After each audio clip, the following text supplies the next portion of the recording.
Di balik kilau peradaban manusia tersembunyi kisah-kisah kelam tentang kota-kota yang pernah berjaya, namun kini tinggal puing. 5 nama terukir dalam sejarah bukan karena kejayaannya, melainkan karena kehancurannya yang spektakuler.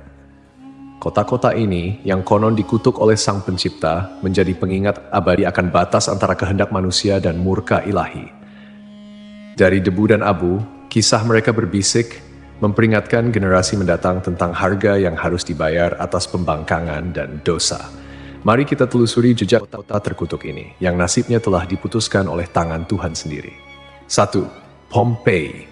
Pompei adalah sebuah kota kuno yang terletak di wilayah Campania, Italia. Kota ini memiliki sejarah panjang yang dimulai jauh sebelum kehancurannya secara tragis pada tahun 79 Masehi. Pompei telah berdiri sejak abad ke-7 sebelum Masehi oleh suku Ossi. Awalnya, Pompei merupakan sebuah pemukiman kecil yang kemudian berkembang menjadi kota pelabuhan penting di wilayah Napoli.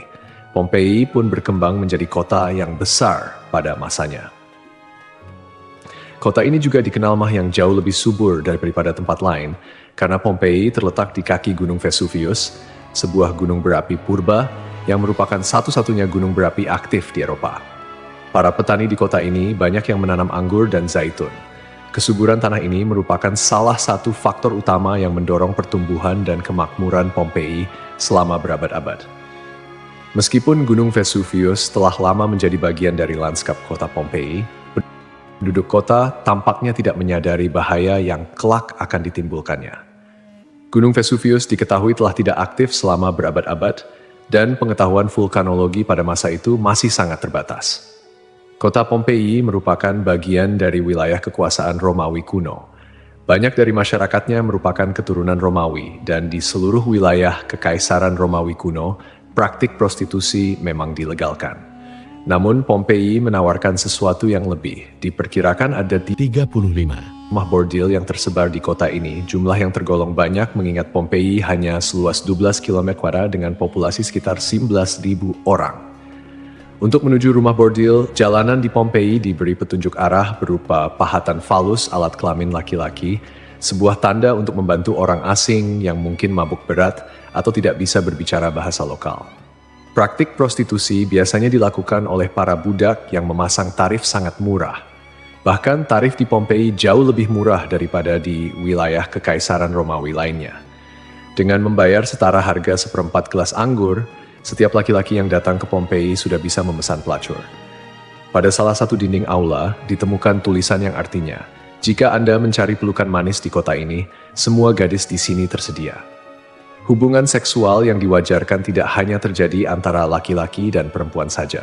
Penemuan grafiti menunjukkan bahwa homoseksual dan pemerkosaan anak juga menjadi hal yang biasa di Pompei. Temuan inilah yang membuat Pompei dijuluki sebagai kota maksiat, terlepas dari arsitekturnya yang megah dan keberagaman karya seninya. Akhirnya, setelah kegiatan maksiat di kota ini semakin parah dan menjadi pemandangan yang lumrah, pada tanggal 24 Agustus 79 Masehi, sekitar tengah hari, terjadilah letusan mahadahsyat dari Gunung Vesuvius. Gunung ini mengeluarkan kolom erupsi yang luas dan tinggi hingga mencapai ketinggian 33 km. Abu vulkanik dan batu apung mulai berjatuhan di Pompei dan di daerah sekitarnya. Tebalnya erupsi menyebabkan kegelapan di siang hari dan membuat orang-orang kesulitan untuk bernapas, sehingga penduduk Pompei banyak yang tidak sanggup melarikan diri. Kemudian pada malam hari, letusan mencapai puncaknya. Serangkaian awan panas yang mematikan mulai menyapu kota dengan kecepatan tinggi dan membunuh siapapun di kota tersebut. Meskipun sulit untuk memastikan jumlah korban jiwa yang tepat, diperkirakan ada sekitar 2.000 orang yang tewas di kota Pompei, meskipun banyak juga yang berhasil melarikan diri pada tahap awal erupsi.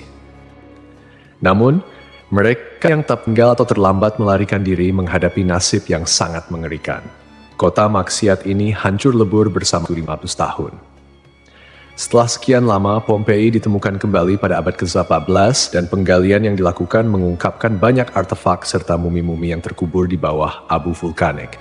Pompei kini menjadi simbol peringatan akan bahaya dari keangkuhan dan dosa manusia.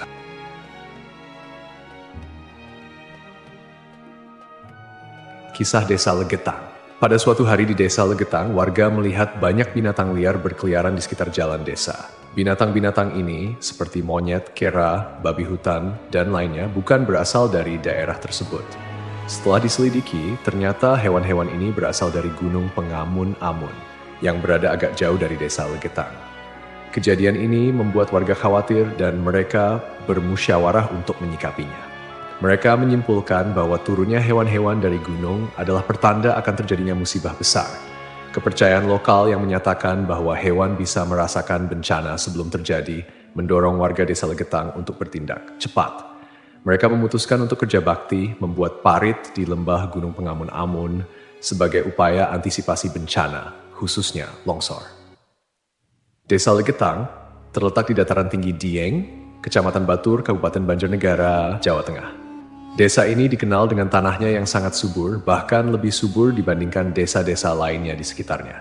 Sebagai contoh, jika semangka yang ditanam di desa lain hanya mencapai berat sekitar 6 kg, semangka yang ditanam di Legetang bisa mencapai 10 hingga 12 kg. Setelah parit selesai dibuat, kehidupan di desa kembali normal. Desa Legetang adalah desa yang makmur, hanya sedikit orang miskin di sana. Banyak saudagar kaya yang hidup mewah dan uang sering dihamburkan untuk hiburan. Setiap malam, mereka sering berjudi dan mengadakan berbagai hiburan yang tidak pantas, seperti kesenian lengger yang kadang berujung pada tindakan asusila. Kesenian ini yang hanya dilakukan di desa tersebut menjadi simbol betapa jauhnya masyarakat desa ini dari nilai-nilai agama dan moral. Kehidupan malam di desa Legetang. Setiap malam, penduduk desa Legetang terlibat dalam berbagai bentuk kemaksiatan, termasuk perjudian, mabuk-mabukan, dan seks bebas. Mereka yang tidak terlibat dalam perilaku ini tampaknya membiarkannya, seolah-olah itu adalah hal yang wajar. Beberapa sumber melaporkan bahwa tingkat kemaksiatan di desa ini sangat tinggi dengan beberapa laporan ekstrem seperti hubungan seksual antara anak dan ibu kandung. Desa Legetang mengalami hujan yang sangat lebat. Cuaca ekstrem ini disertai dengan petir yang menyambar-nyambar dan suara guntur yang menggelegar di langit yang gelap. Tiba-tiba, terdengar suara ledakan yang sangat keras yang dapat didengar hingga ke desa-desa di sekitarnya. Bukan paginya, setelah badai reda, penduduk desa-desa tetangga terkejut mendapati bahwa desa Legetang telah tertimbun tanah dari puncak Gunung Pengamun-Amun. Bencana ini menyebabkan sekitar 332 penduduk asli dan 19 orang dari desa lain meninggal dunia. Secara logika, sulit untuk memahami bagaimana desa Legetang bisa tertimpa longsoran dari puncak gunung yang jauh dan terpisah oleh lembah serta perkebunan. Penduduk desa telah membuat parit sebagai antisipasi terhadap longsor, tetapi bencana ini tampaknya melibatkan fenomena yang tidak bisa dijelaskan dengan mudah. Ada yang berpendapat bahwa kejadian ini adalah azab dari Allah karena tidak dapat dipahami secara rasional.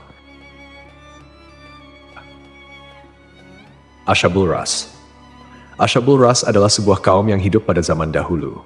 Kisah mereka disebutkan dalam Al-Quran sebagai salah satu kaum yang mendapat azab dari Allah Subhanahu wa Ta'ala.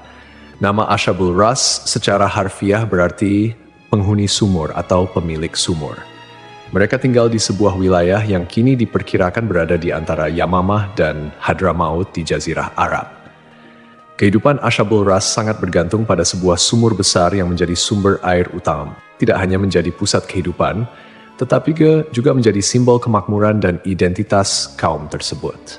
Mereka membangun peradaban yang cukup maju di sekitar sumur ini dengan pertanian dan peternakan sebagai mata pencaharian utama. Namun, meskipun telah diberi nikmat berupa sumber air yang melimpah, Ashabul Ras justru menyalahgunakan anugerah tersebut. Mereka mengembangkan sistem kepercayaan yang menyimpang dan menyembah pohon cemara besar yang tumbuh di dekat sumur mereka. Pohon ini dianggap suci dan dijadikan objek penyembahan, menggantikan Allah Subhanahu wa Ta'ala sebagai Tuhan yang seharusnya disembah. Kemusyrikan Ashabul Ras tidak berhenti pada penyembahan pohon saja. Mereka juga mengembangkan praktik-praktik yang bertentangan dengan ajaran Tauhid, seperti membuat patung-patung yang merepresentasikan dewa-dewa mereka, kemudian melakukan ritual dan persembahan kepada pohon cemara, serta menolak ajaran-ajaran monoteisme yang dibawa oleh para nabi dan rasul. Allah Subhanahu wa Ta'ala dalam rahmatnya yang tak terbatas tidak langsung menghukum Ashabul Ras. Sebaliknya, Allah Subhanahu wa Ta'ala mengutus seorang nabi kepada mereka untuk membimbing dan mengingatkan mereka akan jalan yang benar. Nabi yang diutus ini, menurut beberapa riwayat, adalah Nabi Syuaib, meskipun ada juga yang berpendapat bahwa ia adalah nabi yang lain yang namanya tidak disebutkan dalam Al-Quran. Nabi yang diutus kepada Ashabul Ras berusaha dengan gigih untuk mengajak kaumnya kembali ke jalan yang lurus. Ia menyampaikan risalah tauhid, mengajak mereka untuk hanya menyembah Allah Subhanahu wa Ta'ala dan meninggalkan penyembahan terhadap pohon dan berhala. Nabi ini mengingatkan mereka akan nikmat-nikmat Allah Subhanahu wa Ta'ala yang telah diberikan, termasuk sumur yang menjadi berkah dalam kehidupan mereka. Namun, meski telah diingatkan, mereka tetap keras kepala dalam kekufuran dan kemusyrikan, bahkan mulai mengancam dan memusuhi Nabi yang diutus kepada mereka. Penolakan ini berlangsung dalam waktu yang cukup lama, menunjukkan kesabaran Allah Subhanahu wa Ta'ala dalam memberi kesempatan kepada hamba-hambanya untuk bertaubat. Setelah bertahun-tahun menolak ajakan Nabi mereka dan tetap teguh dalam kekufuran, akhirnya azab Allah Subhanahu wa Ta'ala turun kepada kaum Ashabul Ras. Azab ini datang sebagai konsekuensi dari penolakan mereka yang terus-menerus terhadap ajaran tauhid dan ketekunan mereka dalam menyembah selain Allah Subhanahu wa Ta'ala. Menurut beberapa riwayat, azab yang menimpa Ashabul Ras terjadi dalam beberapa tahap. Pertama, terjadi kekeringan dan paceklik. Allah Subhanahu wa Ta'ala mulai mengurangi curahan rahmatnya dengan menahan air hujan. Akhirnya, terjadi kekeringan berkepanjangan. Tanaman-tanaman mereka mengering dan ternak mereka mulai mati kelaparan. Ini merupakan peringatan awal bagi Ashabul Ras, namun mereka tetap tidak mengindahkannya. Kemudian terjadi pencemaran sumur. Sumur yang menjadi sumber kehidupan mereka tiba-tiba tercemar. Airnya berubah warna, berbau busuk, dan tidak layak dikonsumsi. Hal ini menyebabkan krisis air yang parah di kalangan Ashabul Ras. Lalu datanglah gempa bumi. Sebuah gempa dahsyat mengguncang wilayah tempat tinggal Ashabul Ras. Gempa ini menghancurkan bangunan-bangunan dan infrastruktur yang telah mereka bangun selama bertahun-tahun. Akhirnya, mereka pun binasa, meninggalkan kisah yang menjadi peringatan bagi generasi-generasi setelahnya tentang konsekuensi dari menolak petunjuk ilahi dan hidup dalam kemusyrikan.